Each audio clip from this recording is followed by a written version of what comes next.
Hello and welcome friends. Microsoft Excel सीखने की इस सीरीज में मैं सूरज आपका स्वागत करता हूं। लेकिन ये वीडियो एक्सेल की नहीं है, लेकिन किस चीज की है? एक्सेल जैसा ही एक सॉफ्टवेयर है जिसको हम लिब्रे ऑफिस कैल्क कहते हैं, उसकी वीडियो है ये।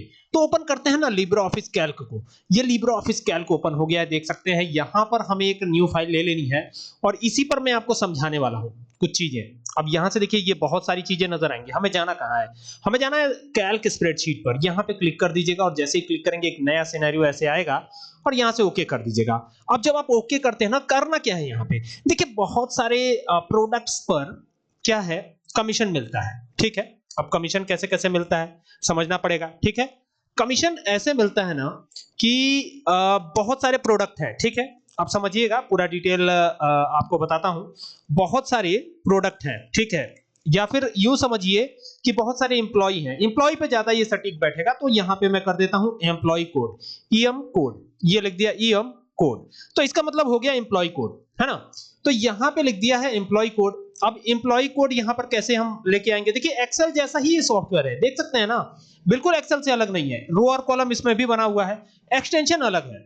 यहां पर एक्सटेंशन .ods है ना। अब यहां पे क्या करना है, इसको ड्रैग कर देना है, तो अब ये 6-7 एम्प्लॉइज का नाम आ जाएगा।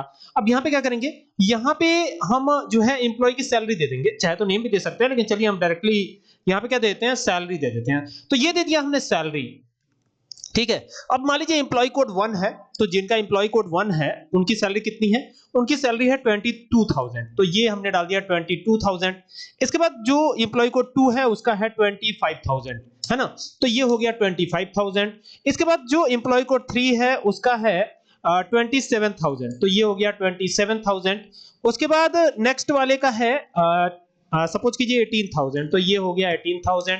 इसी तरीके से आगे भी बढ़ते चले जाएंगे। यहाँ पे ये 9,000, ठीक है, फिर यहाँ 14,000। ये अलग अलग सैलरी की डिटेल है ना। अब इसके बाद क्या है? इसके बाद है यहाँ पर 34,000, तो ये दे दिया 34,000। तो ये सारी सैलरी की डिटेल है, ठीक है। लेकिन रुकिए, इसमें हमें करेंसी फॉर्मेट लाना है, तो यहां से इसको सेलेक्ट करके और करेंसी फॉर्मेट भी लाया जा सकता है। कहां से करेंसी फॉर्मेट लेंगे? यहां पे देखिए, करेंसी में अगर इसको चेंज करना है तो यहां पर आप, अब जैसे ये एक्सेल जैसा एकदम यूजर फ्रेंडली तो नहीं है, तो फिर कैसे करेंसी फॉर्मेट आएगा? तो देखिए यहां पे दिया गया जनरल, ये दिखाई दे रहा होगा। यहां से इसको थोड़ा बड़ा करते हैं, ये देखिए ये दिखाई दे रहा है ना जनरल।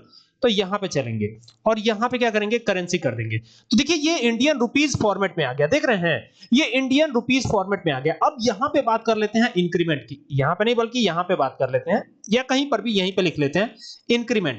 सैलरी इंक्रीमेंट हुई है, क्या हुई है? सैलरी इंक्रीमेंट हुई है। कितनी कितनी इंक्रीमेंट हुई है भाई, देखना पड़ेगा, ठीक है, क्योंकि सैलरी तो इंक्रीमेंट हुई है। तो जैसे मान लीजिए कि सैलरी सबकी इंक्रीमेंट हुई है 10% बहुत कम हो जाएगा, 15% करते हैं, 15%। तो सबकी सैलरी इंक्रीमेंट हुई है कितनी? 15%, ठीक है। अब 15% सैलरी इंक्रीमेंट हुई है, तो कैसे निकलेगा? यहां पे अब मैं लिखता हूं रिवाइज्ड सैलरी। क्या लिखूंगा? REVISED, रिवाइज्ड सैलरी, SALARY, ये हो गया रिवाइज्ड सैलरी। अब यहां पे कैसे कैसे ये निकालेंगे उसको देख लेते हैं। यहां पे सबसे पहले इक्वल टू लगाइएगा, इक्वल टू लगा दिया, है ना। अब क्या करिएगा, अब यहां पर क्या करना है ना, आपको सैलरी को सेलेक्ट कर लेना है। सैलरी को सेलेक्ट किया, मल्टीप्लाई करिएगा। किससे मल्टीप्लाई करिए करना है?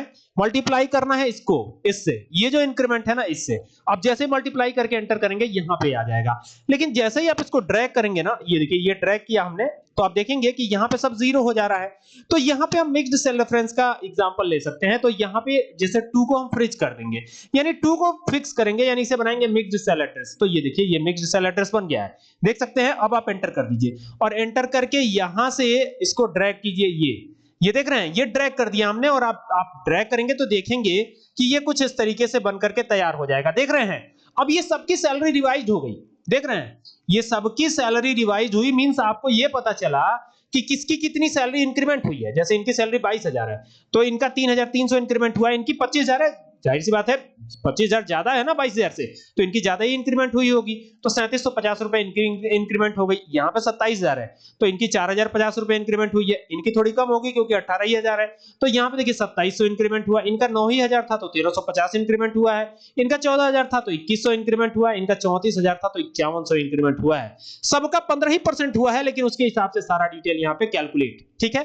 लेकिन अब हमको टोटल सैलरी कैलकुलेट करनी है, टोटल सैलरी। तो ये लिखा हमने टोटल, SALARY, सैलरी। ठीक है। अब टोटल सैलरी कैसे आएगी, तो दोनों को जोड़ दीजिए, ये है और प्लस कर दीजिए इसको, ठीक है। अब क्या करना है, आप एंटर कर दीजिए और सीधे यहां से ड्रैग करवा दीजिए।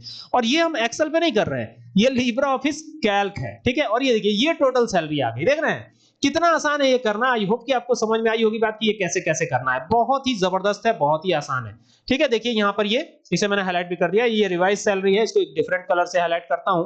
यहाँ पे देखिए हाईलाइट करने के लिए भी काफी अच्छी अच्छी व्यवस्थाएं मिल जाती हैं यहाँ पर, बेहतरीन है ये सॉफ्टवेयर। और सबसे बड़ी बात है कि ये ओपन सोर्स है। तो यहाँ पर अभी क्या करेंगे, इसको भी चेंज करेंगे, इसका भी कलर हम बदलेंगे। तो ये लीजिए, ये इसका भी कलर हमने चेंज कर दिया। तो अभी इसमें जैसे ये परसेंटेज के बेस पे किया हमने, लेकिन अगर मान लीजिए कि हमको यहाँ पर फिर यहाँ पे एक बार और मैं लिखता हूँ रिवाइज्ड सैलरी, फिर वही चीज देखो मैं लिख रहा हूँ REVISED रिवाइज्ड सैलरी। अब ये क्यों लिख रहा हूँ, वो तो परसेंटेज के बेस पे किया ना, लेकिन अगर मान लीजिए कि हमें अमाउंट के बेस पे करना हो यही, तो आप अमाउंट के बेस पे भी कर सकते हैं भाई। बिना इक्वल टू के तो कोई फॉर्मूला शुरू नहीं होगा। कोई भी स्प्रेडशीट सॉफ्टवेयर हो, चाहे एक्सेल हो, चाहे लिब्रा कैल्क हो, चाहे ओपन ऑफिस हो, या कोई और भी सॉफ्टवेयर हो, गूगल शीट हो, कुछ भी हो, ठीक है। तो इक्वल टू पहले लगा लीजिएगा, ठीक है।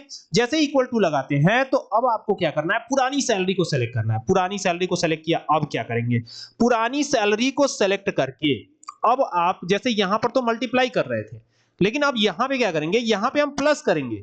प्लस कर दिया, क्या प्लस करेंगे, जो भी हमको सैलरी रिवाइज करनी है ना वो प्लस करेंगे। सपोज कीजिए कि वो सैलरी यहां लिखी है, तो ये हमने सेलेक्ट किया और एंटर कर देंगे, ठीक है। अब जैसे यहाँ पे सेल एड्रेस आप देख सकते हैं ना, अभी भी 22,000 आ रहा है। तो आप कहेंगे क्यों 22,000 आ रहा है, क्योंकि यहाँ पे कुछ हमने दिया नहीं, तो अभी यहाँ पे दे देते हैं। जैसे मान लीजिए सबकी सैलरी 3-3 हजार बढ़ी हो, ठीक है, यहाँ पे नहीं बल्कि यहाँ पर ये सेल एड्रेस क्या है एक बार देख लेते हैं, G10 है।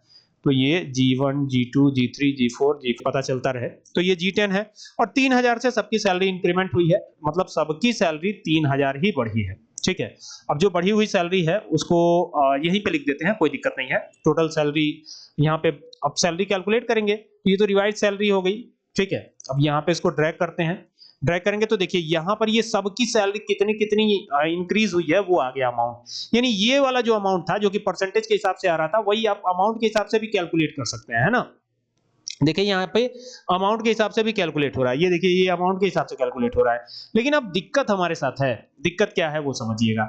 ये रिवाइज्ड सैलरी है, तो ये अभी गड़बड़ हो गई। तो यहाँ क्या करेंगे, इक्वल टू लगाएंगे और इक्वल टू लगा करके ये जो अमाउंट है ना इसको सेलेक्ट करेंगे और प्लस कर देंगे। क्या प्लस करेंगे, जो रिवाइज्ड सैलरी है उसको प्लस करेंगे। तो G10 को ही प्लस करना है, ठीक है। अब चूंकि एक्सेल की खासियत होती है, जैसे ही नीचे ड्रैग करेंगे तो चीजें ड्रैग होती चली जाएंगी। अब देखिए यहाँ पे भी 25,000 आ रहा है, यहाँ पे 27,000 आ जा रहा है, ठीक है। तो अब सब में 25,000 के हिसाब। अब देखिए यहाँ पे सेल एड्रेस देखिएगा, यहाँ पे G10 है ना, B2 into G10। अब यहाँ पे देखिए ये G11 है, देख रहे हैं। तो G11 है, तो G11 में क्या है, यहाँ पे देखिए G11 में कुछ है, G11 में तो कुछ नहीं है, तो भी सैलरी यहाँ 25,000 ही है। लेकिन देखिए B2 बन गया है B3, तो यहाँ सैलरी कितनी है, 25,000 है। तो ये ज्यों का त्यों रह गया है। तो एक काम करना पड़ेगा, इसको भी बनाना पड़ेगा मिक्स्ड सेल एड्रेस, यानी 10 को हमें फ्रीज करना होगा। तो यहाँ से 10 के पहले डॉलर लगाइए और एंटर कर दीजिए। अब ये काम हो गया पूरा। देखिए यहाँ से ड्रैग करवाइए, अब ये पूरा आएगा। देखिए यहाँ पर जो 25,000 आ रहा था, अब ये 28 हो गया, ये 30 हो गया, 21 हो गया, 12 हो गया, ठीक है। ये बहुत कम था ना, ये तो 9 था, तो अब ये 12 हो गया, 3-3 हजार बढ़ा। आप यहाँ देख सकते हैं सीधा यहाँ पे ये अमाउंट है, सीधा यहाँ पे अमाउंट है और ये 3-3 हजार बढ़ रहा है, ठीक है। और ये बहुत आसान है, ठीक है।